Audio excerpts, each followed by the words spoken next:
పొత్తి కడుపులో వచ్చిపోయే నొప్పిని మహిళల్లో చాలా మంది పెద్దగా పట్టించుకోరు. ఏదో నెలసరి తాలూకు నొప్పిలే అని సర్దుకుపోతూ ఉంటారు. ఇక పొట్టంతా ఉబ్బరించినట్టుగా వేదనగా ఉంటున్నప్పుడు కూడా అంతే. అజీర్తి చేసిందనో గ్యాస్ ట్రబులనో మనసుకు నచ్చ చెప్పుకుంటూ ఉంటారు. నిజానికి ఈ రకమైన బాధల వెనుక ఒక్కోసారి ప్రమాదకరమైన అండాశయ క్యాన్సర్ కారణంగా ఉండే అవకాశం ఉంటుందని చెబుతారు డాక్టర్లు.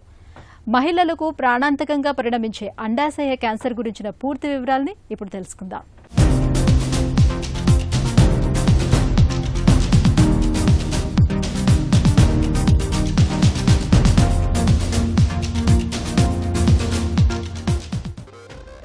మన శరీరం కణాల సముదాయం. ఈ కణాలు పుట్టుకురావడం, వృద్ధి చెందడం, నశించిపోవడం అనేది ఒక క్రమ పద్ధతిలో జరుగుతూ ఉంటుంది. అలా కాకుండా శరీరంలోని ఏ భాగంలోని కణాలైనా క్రమం తప్పి అడ్డు అదుపు లేకుండా విపరీతంగా వృద్ధి చెందడం మొదలైతే ఆ పరిస్థితిని క్యాన్సర్ అని అంటాం. క్యాన్సర్లలో అనేక రకాలు ఉన్నాయి. ఇవి ఏ వయసులోనైనా రావచ్చు. అలాగే పిల్లలు, పురుషులు, స్త్రీలకు మాత్రమే ప్రత్యేకంగా వచ్చే క్యాన్సర్లు కూడా కొన్ని ఉన్నాయి. మహిళల్లో కనిపించే క్యాన్సర్లనే తీసుకుంటే గర్భసంచి ముఖద్వార cancer, breast cancer, ovarian cancer అలాంటి ఉత్పాతాలే. అయితే వీటిలో అండాశయ క్యాన్సర్లో బయటకు ఎలాంటి లక్షణాలు కనిపించకపోవడంతో మహిళల్లో చాలామంది ఈ క్యాన్సర్ను చివరి వరకు గుర్తించలేకపోతున్నారు. చివరికి మృత్యువాత పడుతున్నారని చెబుతారు డాక్టర్లు. ఒవేరియన్ క్యాన్సర్ అంటే అండాశయాలకు సంబంధించిన క్యాన్సర్. సో ఈ అండాశయాల క్యాన్సర్ ఏంటంటే చాలా వరకు 70% patients late stages, 3rd stage కానీ 4th స్టేజ్ కానీ లోనే వస్తారు మా దగ్గరికి. ఎందుకంటే దీని లక్షణాలు ఎలా ఉంటాయి అంటే చాలా స్వల్పంగా ఏదో అంటే వేగ్గా ఉంటాయి. ఇది స్పెసిఫిక్ కాకుండా ఏదో అన్నం అరగనట్టు ఉంటాము, కొంచెం తినగానే పొట్ట ఫుల్గా అయినట్టు ఉంటాము, తరచుగా మూత్రం వెళ్ళాల్సి వస్తాము, తరచుగా మోషన్కి వెళ్ళాల్సి వస్తాము, అప్పుడప్పుడు పొట్ట నొప్పిగా ఉంటాము. ఇలాంటి సిమ్టమ్స్ ఉంటాయి. ఇవన్నీ ఏమనుకుంటారంటే డైలీ లైఫ్లో ఇగ్నోర్ చేస్తారు. చాలా కాలం దీన్ని అశ్రద్ధ చేసి ఒక్కసారి బాగా ముదిరిపోయిన తర్వాత 3rd స్టేజ్ 4th స్టేజ్ వచ్చి పొట్టంతా నీరు నిండిపోయి పొట్టంతా ఉబ్బిపోయిన తర్వాతే ఎక్కువ 70% మంది పేషెంట్స్ మా దగ్గరకు వస్తున్నారు. ఇదే ఎర్లీ స్టేజ్లో వస్తే నిజం ఈ ఒవేరియన్ క్యాన్సర్ కూడా మిగతా క్యాన్సర్ లాగా అబౌవ్ 95% ఫస్ట్ స్టేజ్లో సర్వైవల్ ఉంటుందన్నమాట. అండాశయాల్లో క్యాన్సర్ ఆనవాళ్లు అంత త్వరగా బయటపడవు.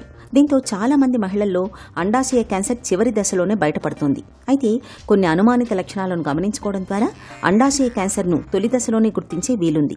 కడుపులో ఎప్పుడూ ఒత్తిడిగా ఉండడం, పొత్తి కడుపులోనూ ఛాతీ భాగంలోనూ నొప్పి వచ్చిపోతుండడం, కొద్దిగా అన్నం తినగానే పొట్ట నిండినట్లుగా అనిపించడం, తరచూ మూత్రానికి వెళ్లాల్సి రావడం, ఇలాంటి లక్షణాలు కనిపిస్తున్నప్పుడు ఒకసారి డాక్టర్ని సంప్రదించి పరీక్షలు చేయించుకోవటం మేలు.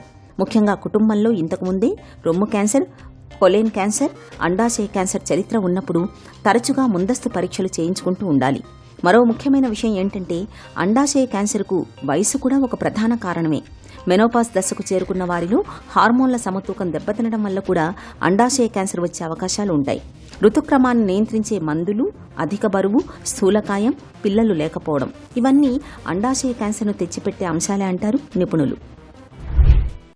మామూలుగా ఒవేరియన్ ట్యూమర్ అంటే జనరల్ టర్మినాలజీ, అది బినైన్ అవ్వచ్చు, బార్డర్ లైన్ అవ్వచ్చు, మ్యాలిగ్నెంట్ అవ్వచ్చు. మ్యాలిగ్నెంట్ అంటే క్యాన్సరస్ అని అర్థం. బినైన్ సిస్ట్ అంటే ఓవరీలో సిస్ట్లు అనేది అందరూ వింటూ ఉంటారు.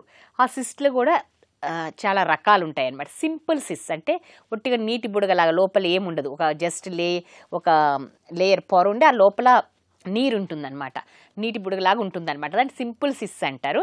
సింపుల్ సిస్ అయితే చాలా వరకు అబ్జర్వ్ చేయొచ్చు మనం. 8 సెంటీమీటర్స్ అలా ఉన్న సిస్లు కూడా మనం ఏంటంటే కొన్ని ఒక 6 వీక్స్ ఓసీ పిల్స్ ఇచ్చి తగ్గుతుందా లేదా అని మనం ఫాలోఅప్ చేయొచ్చు. దీర్ఘకాలికంగా కూడా ఒక 2 months తర్వాత కూడా ఆ సిస్ట్ ఏమీ తగ్గకుండా పెరుగుతూ ఉంటే అప్పుడే మనం ఇంటర్వెన్షన్ చేయాలి, ఏమైనా సర్జరీ చేయాలి. కాంప్లెక్స్ సిస్ అంటారు. కాంప్లెక్స్ సిస్ అంటే ఆ సిస్ట్ మధ్యలో పొరలుగా ఉంటుందన్నమాట. అంటే మధ్యలో పార్టీషన్స్ లాగా సెప్టే అనేది ఉంటుందన్నమాట.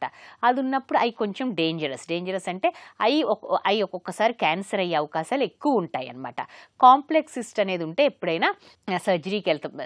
యూజువల్ అట్లీస్ట్ 6 సెంటీమీటర్స్ అని ఎక్కువ ఉంటే డెఫినెట్గా సర్జరీకి వెళ్తాం, సేఫ్ అనమాట. అండ్ సాలిడ్ ట్యూమర్స్లో కూడా బినైన్, మ్యాలిగ్నెంట్, బార్డర్ లైన్ ఉంటాయన్నమాట. బినైన్ ట్యూమర్ అయితే ఏంటంటే అక్కడే ఉంటుంది, ఆ ఓవరీకే పరిమితమై ఉంటుంది. బట్ ఫ్యూచర్లో బార్డర్ లైన్ కూడా క్యాన్సరస్గా మారే అవకాశాలు కూడా కొన్నిసార్లు ఉంటాయి. బార్డర్ లైన్ ట్యూమర్ ఉన్నా కానీ ఫాలో అప్ చేస్తూ ఉండాలి రెగ్యులర్గా. అండాశయ క్యాన్సర్ ముఖ్యంగా ఓవరీస్ అంటే అండాశయాల పైభాగాల్లో సోకుతుంటుంది. లక్షణాలేవీ బయటకు కనిపించకపోవడంతో చాలామంది మహిళలు తమకు క్యాన్సర్ సోకిందన్న విషయాన్ని గుర్తించలేకపోతుంటారు. అండాశయ క్యాన్సర్ను చాలామందిలో డాక్టర్లు చివరి దశలోనే గుర్తిస్తుంటారు. రక్త పరీక్ష, సిటీ స్కాన్, అల్ట్రాసౌండ్ పరీక్షల సాయంతో అండాశయాల్లో క్యాన్సర్ కణితుల్ని సులువుగానే గుర్తించవచ్చు. ఖచ్చితమైన నిర్ధారణ కోసం అండాశయాల నుంచి కణజాలాన్ని సేకరించి బయాప్సీ పరీక్ష సాయంతో అండాశయ క్యాన్సర్ను నిర్ధారణ చేసుకుంటారు. మన దేశంలో అండాశయ క్యాన్సర్ను సులువుగా గుర్తించేందుకు వీలుగా OVA1 అనే కొత్త తరహా రక్త పరీక్ష ఇటీవలే అందుబాటులోకి వచ్చింది. తక్కువ ఖర్చుతో సర్జరీ అవసరం లేని ఈ కొత్త నిర్ధారణ పద్ధతి ఇప్పుడిప్పుడే ప్రాచుర్యంలోకి వస్తోంది. యూజువల్గా వీళ్ళు వచ్చేసరికి ఎర్లీగా స్టేజ్లో వస్తే డెఫినెట్గా సర్జరీ చేసి ఆ ఓవేరియన్ ట్యూమర్ తీసేసి ఇంకెక్కడికన్నా సోకిందా అని స్టేజింగ్ లాప్రాటమీ అంటాం. అంటే పక్కనున్న గ్రంథులు, లింఫ్ గ్రంథులు, ఒమెంటము, పెరిటోనియం మీద ఏమైనా ఉందా అని పెరిటోనియల్ బయాప్సిస్ ఇవి చేస్తామన్నమాట ఎర్లీ స్టేజ్లో ఉంటే దాన్ని బట్టి యూజువల్గా 6 cycles ఆఫ్ కీమోథెరపీ ఇస్తే యూజువల్గా వాళ్ళ ప్రోగ్నోసిస్ బాగుంటుంది ఎర్లీగా వస్తే.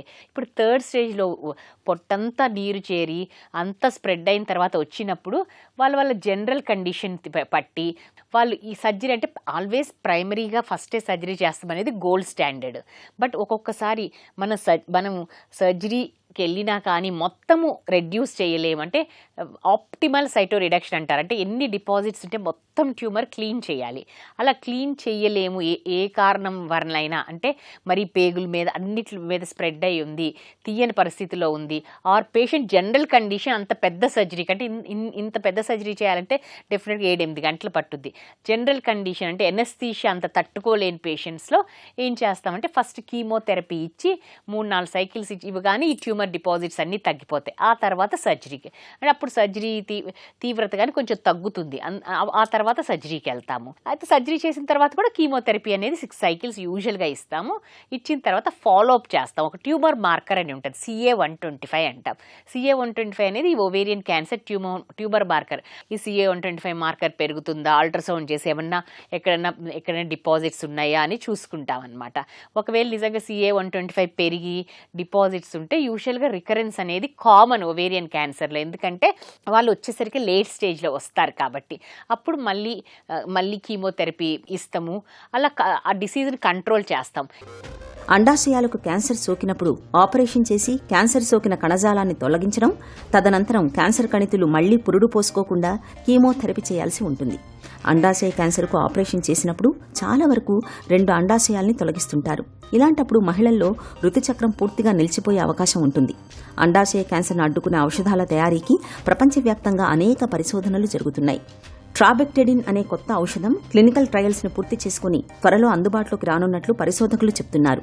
ఇక షుగర్ జబ్బు నియంత్రణకు వాడే మెట్ఫార్మిన్ మందు కూడా అండాశయ క్యాన్సర్ నివారణకు దోహదం చేస్తున్నట్లు స్విట్జర్లాండ్ పరిశోధకులు చెప్తున్నారు.